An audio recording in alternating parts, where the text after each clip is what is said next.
picture you're staring at was taken sometime in the 1970s. It's the only remaining image I have left of my son, and the artificial being known as ANTRAN, whom we adopted into our family at the time.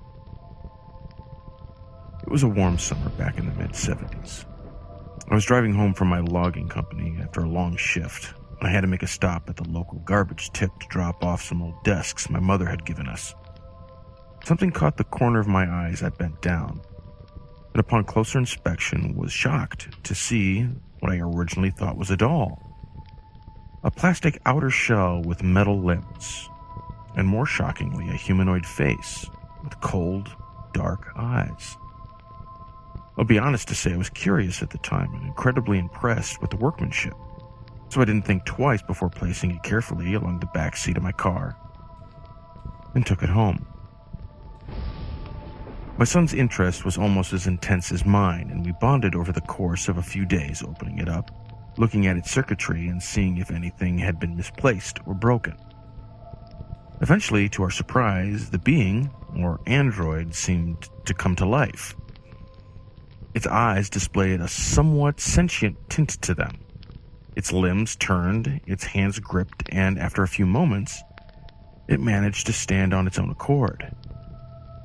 Needless to say, we were scared, yet fascinated. Who could have created such a wonderful and remarkable piece of work? I thought to myself. It wasn't until a few weeks later that I realized this wasn't a toy or a doll. It showed incredible signs of intelligence and thinking ability. It learned to do everyday things, such as taking the trash out, playing with my son's toys. He even had a favorite, a small red car that he'd drive alongside the kitchen counters.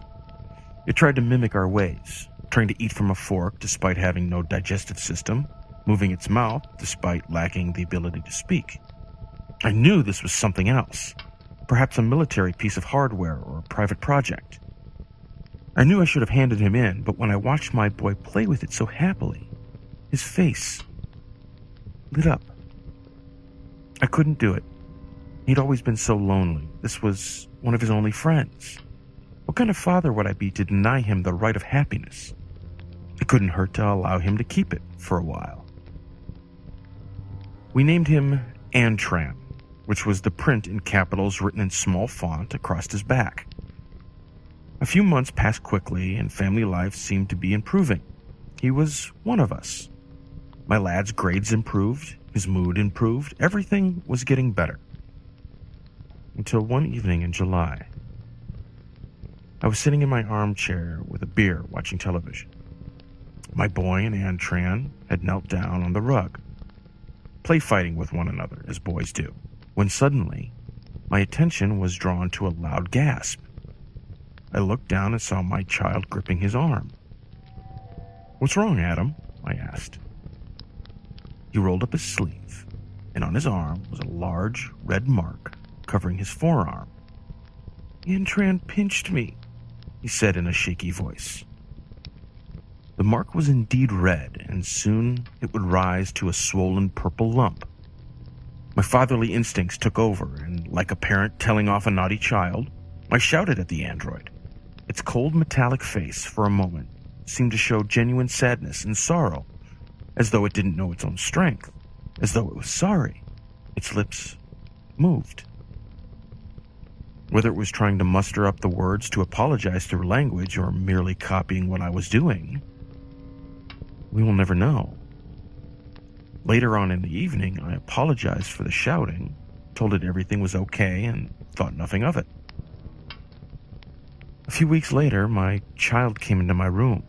It must have been early in the morning. My slumber was interrupted by the gentle creaking of my bedroom door. "Dad," he whispered.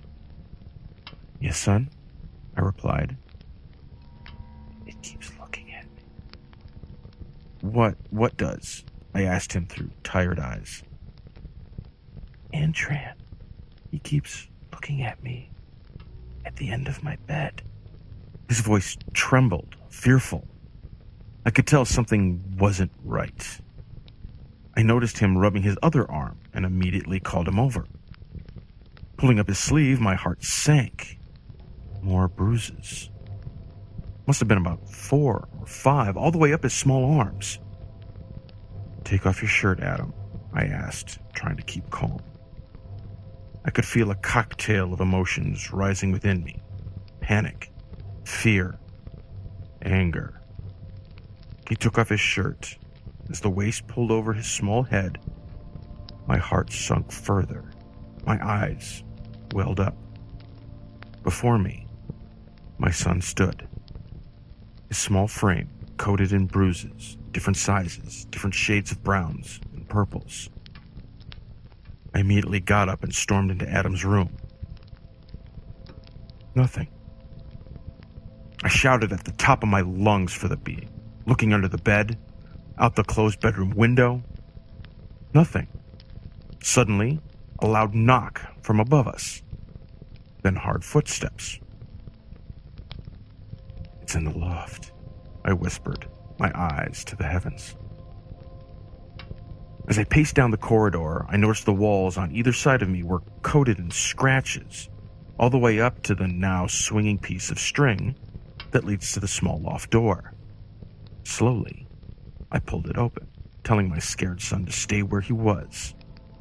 The ladder fell down, and I climbed up. Taking a hold of the flashlight we left on the side of the opening, I turned it on, only to find the small window we have in there to be smashed. It had escaped. Immediately, I considered calling the emergency services, but who's going to believe me? A sentient, metallic being hurting my child? They'll take one look at the bruises and they'll have me locked up for abuse. I had no choice but to keep quiet. Weeks, then months passed. Every time we went outside, we noticed ever-increasing signs of ANTRAN's presence.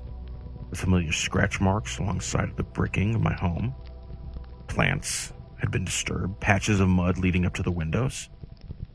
I feared for my son. Taking him to and from school, never letting out of my sight. What had caused this sudden hostility towards us? Had we done it wrong? Was it my shouting? I found myself speaking out loud in the evenings, apologizing to the walls, to an empty room in the hopes ANTRAN would hear, hoping he would stop the taunting, the endless stalking of my home. But my attempts were in vain. If I had known what would come, I wouldn't have slept that night. My sleep was once again disturbed, though this time by a blood-curdling scream. My eyes darted open, and immediately, almost a natural instinct, I rushed to my son's room. It was too late. The room had been turned upside down. Everything was on the floor, bed sheets ripped and his window smashed. I burst into tears, screaming at the top of my lungs for my son back. I called the police, telling them my son had been kidnapped.